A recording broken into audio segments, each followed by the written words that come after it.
Hey guys, it's Nana, and today I'm going to talk about the books that I read in September, October, and November.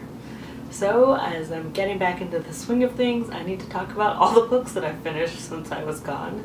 And today I have 11 books to go through, so that's quite a bit. I'm going to try and give you the highlights, and let's just jump right in. So going in chronological order, first up is The Raven King by Maggie Stiefvater. And I already talked about this in the book haul that I put up last week, but you guys know the drill. It's the last book in the Raven Cycle series, and I really liked it. I thought she did a good job of wrapping up the series and giving at least me the things that I love the most about the series, which is namely the characters working together on this one goal. She has that writing style that I think is really atmospheric and kind of just sucks you right into the story, and I really enjoyed this one. I gave it 4 stars, I think. Then I read The Widow by Fiona Barton, and this is a story about a woman whose husband dies, and after he dies all of these things start to come out about them, and it's how much did she know, how involved was she, and it's supposed to be a bit of a mystery, a bit of a thriller. It was a little bit of a mystery, not really that much of a thriller. I mean, right away you can tell that the guy she was married to is a terrible person, super controlling and, basically just controlling, and everything has to be this way, and he has those really outdated ideas of what a woman should and shouldn't do. So right away you know he's no good. To me, nothing that happens after that is that thrilling or exciting. Not to say that this is bad, I thought it was just okay. It was fine.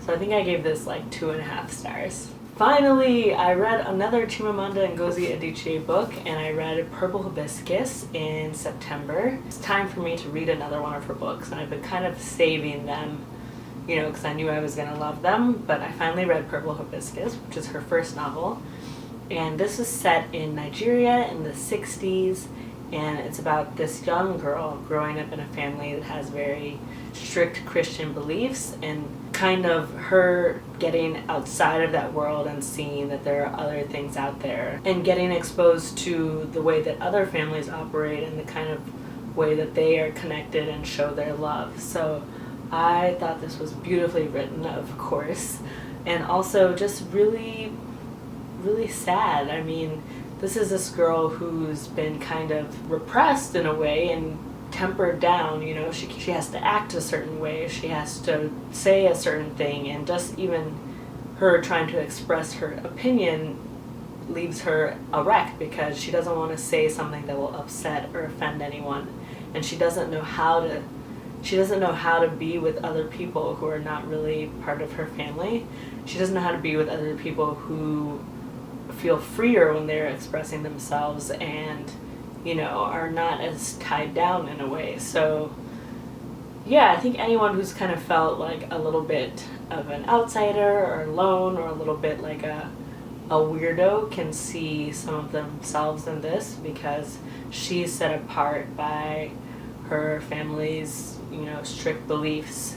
There's a lot of exploration of family relationships. She has a brother who's in the same situation that she is in, and it's kind of interesting to see how they both kind of push back against that in different ways. And also, there's their mother who does not feel the same way as her father and tries to shield them in some ways, but she's also a bit under attack. So just really excellent writing from her, and I can't wait to read Half of a Yellow Sun, because I think for a lot of people that's their favorite, maybe. And I also feel like it's almost been long enough since I read Americana that I can reread it. It was before book 2, so I feel like I'm almost getting to the point where I would want to reread it, so that's also super exciting. Well, I followed that excellent read up with another excellent read, and it was Tipping the Velvet by Sarah Waters. So glad I finally read some Sarah Waters. All of you guys were right. She is so great, and I enjoyed this one so much. The base story is that there's a girl named Nancy who meets a girl named Kitty and falls in love with her, and it's exploring those feelings in a time where women are certainly not allowed to be in relationships with other women, and having to hide that and also come to terms with that because she's never thought that a woman could be in love with another woman. So, there's there's a sweet first love aspect of it, and then there's also the coming of age aspect, because she's about 18 when she starts in the novel, and by the end I think she's 20 something. And I just thought this was so beautifully written. Amazing descriptions of London and the world that she's in. So atmospheric. I felt like I was, with her in her small seaside town where she grows up, and then I also traveled to London with her, and it was just so exciting. I loved the world that it was set in. A lot of it takes place in the theater world because the girl that she meets is a performer, so I found all of that so fascinating, and there are definitely some sexy parts in this. So yeah, I was like reading it and I was like, oh my god, like, oh my goodness. But I thoroughly enjoyed this. It was so well written, amazing characters. I mean, I just was rooting for Nan from the very beginning, and the transformation is astounding. Like, when you meet Nan in the beginning of the story, you would never guess where she ends up. So I love that aspect of this book, and I cannot wait to read more Sarah Waters. Oh my goodness, I read so many good books, I almost forgot. Then I picked up another one that I loved, and that was Tana French's In the Woods. And she's another author that I have been meaning to read forever. I know people love her work, and I just hadn't picked it up yet until Halloween time, when I really was in the mood for mysteries and thrillers. This was her first novel, the first one in the Dublin Murder Squad series, I believe it's called. And in this one, there's a detective who is assigned to a case that's set in his hometown. And it's the first time that he's been back there because when he was younger, he went into the woods, he was playing in the woods with two of his friends, and they disappeared and he was left behind. So something traumatic happened to him, and his two friends went missing, and he came out of the woods and no one was able to figure out what happened to them. So he goes back to this town to work this case that he's been assigned, and things kind of take off from there. This is one of those books that kind of is set in an ordinary, it's kind of a small town, there's not too much going on, but it's so interesting. Like, just, I think that the story just sucks you, like, it sucked me in so hard, and I just couldn't wait to figure out what exactly happened. It's very much a slow burner, and even up until like maybe this point, I had no idea, like not even an inkling of who the murderer was. So I think the fact that she could kind of keep you engaged and guessing and wondering who committed this crime is so great. And also the writing is really beautiful. Again, that atmospheric description that makes you feel like you're there. And also her way of kind of getting into these characters' minds. The story is told from Detective Ryan's perspective, and I mean, he tells us from the very beginning that, he's a human and he's flawed, and this is his version of the story. But you kind of forget that as you're going along. But anyway, I don't want to say anything more about that, but I thought this was really excellent. For me, I think it's definitely a crossover of genres. It's literary fiction, it's also an excellent mystery. I really enjoyed it, and I'll definitely be picking up the next one, which I believe follows Cassie, who is probably my favorite character in this book. If you read this book, we can talk in the comments down below, because I would like to say more, but no spoilers, no spoilers. Then I read this beautiful graphic novel, Through the Woods by Emily Carroll, and I talked about this in my book haul from last week. And as I said, I think this is only like the second graphic novel that I've ever read, but I loved it so much. I mean, first of all, I thought I don't even know how to judge these really, but I loved the illustrations, and I particularly loved, there's like this brightly colored one, yeah, this one, sorry. That one, that story, like all of those bright, vibrant colors I thought were so beautiful. And I also thought the stories were a great mix of like creepy, grotesque, but nothing that would keep you up at night and haunt you too much. So I really enjoyed this, and it definitely made me, I was like, graphic novels are great, like why don't I read more of them? I don't know. So in my October Halloween kick, I finally read The Murders in the Rue Morgue and Other Tales by Edgar Allan Poe. So I've read lots of short stories from Poe for school, in high school, and I think a bit in college, but I hadn't read all of the stories in this collection. So it was really fun to reread the ones that I had read and discover the ones that I hadn't read. And it just reminded me how great Poe is at what he does. The gothic horror genre, I mean, he nails it. He nails it. I would kind of be reading a story and it's going along and you're what's gonna happen here? Is anything gonna happen? And then in the last bit it starts to really twist on its head and you see what he was getting at all along and you're like, oh my god. So this I really enjoyed. For me, the language was a little bit dense. It took me a little while to kind of get into the groove, so I didn't quite speed through it like I thought I would with short stories. But the nice thing about them being short stories is I made a point of trying to read a story a night, or if not a full story, then part of a story, and I really liked kind of dipping in and out of those. I thought that was really fun. So great read. Poe is wonderful, and yeah, very good Halloween pick.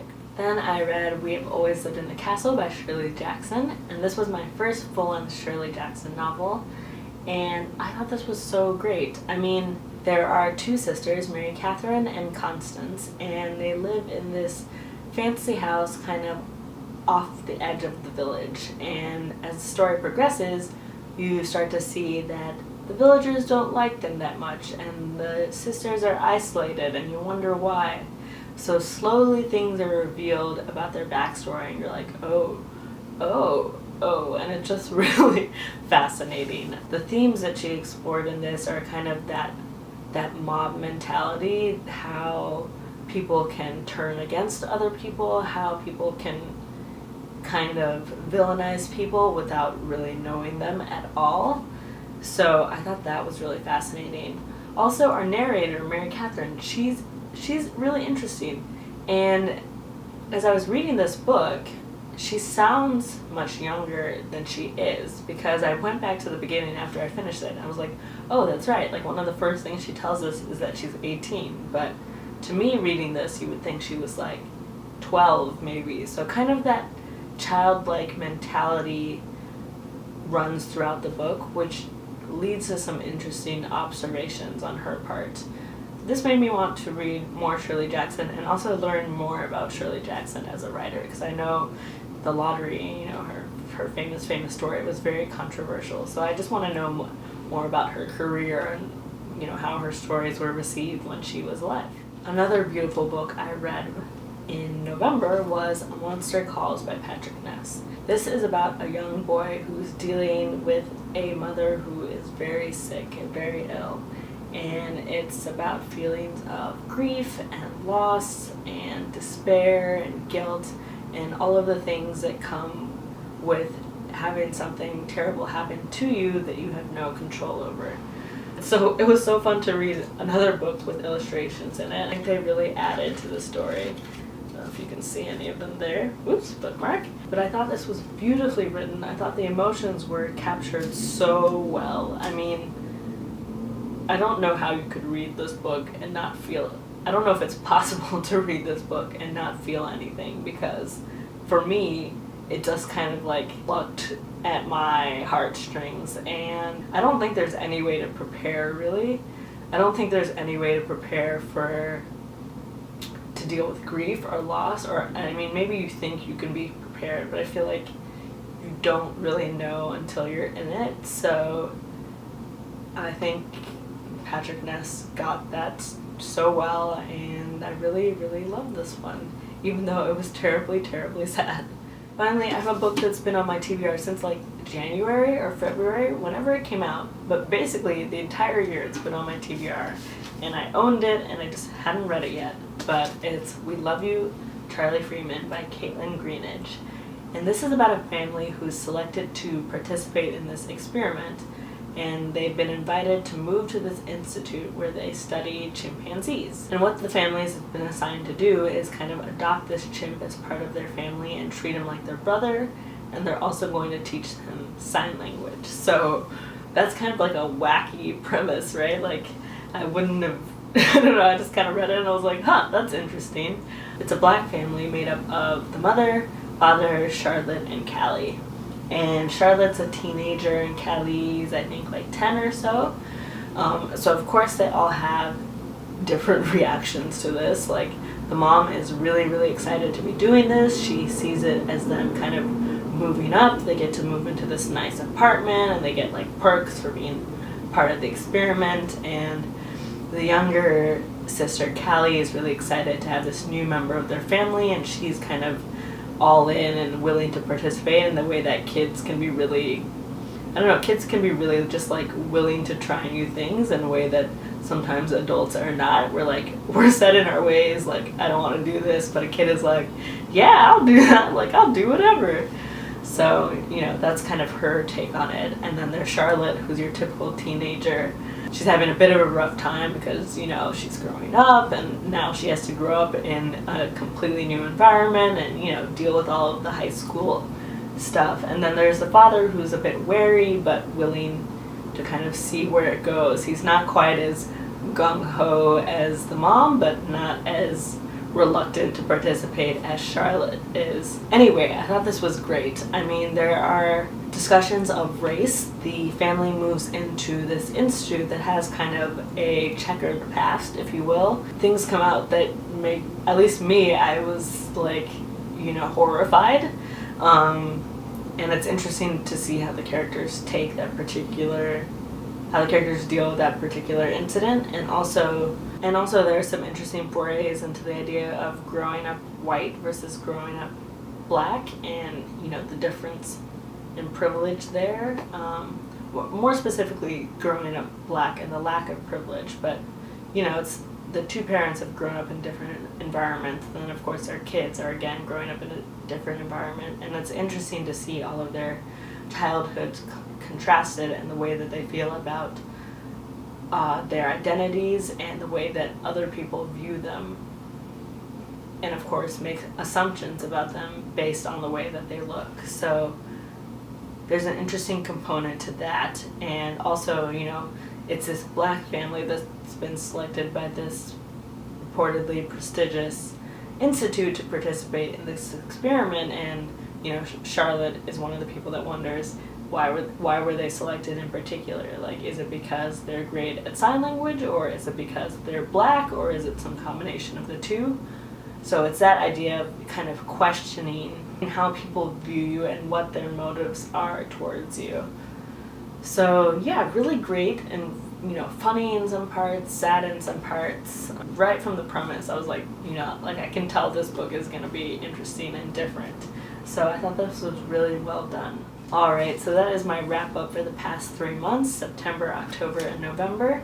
Let me know if you guys have read any of these books, or if you want to read any of these books. And yeah, if you have read them, and obviously I've read them, I would definitely love to chat about them in the comments below, and we can go into spoilery stuff if you'd like. So we're getting to best books of the year time, so tell me what is on your best books of the year list. I'd love to know anything that I will be adding to my to-read list in 2017.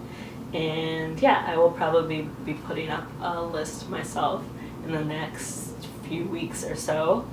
Once I wait until like December 31st, because typically December tends to be a good reading month for me, because I take time off and I'm at home and I have a lot more time to read. But we'll see. I don't have quite as much time off this year, and I'll also be traveling, so we shall see. But I hope you guys are having a great Tuesday. If you want to talk to me elsewhere, I'm on Goodreads, Instagram, Twitter, Snapchat. I will leave all of my links and usernames down below. Thank you guys so much for watching, and I'll see you in my next video. Bye!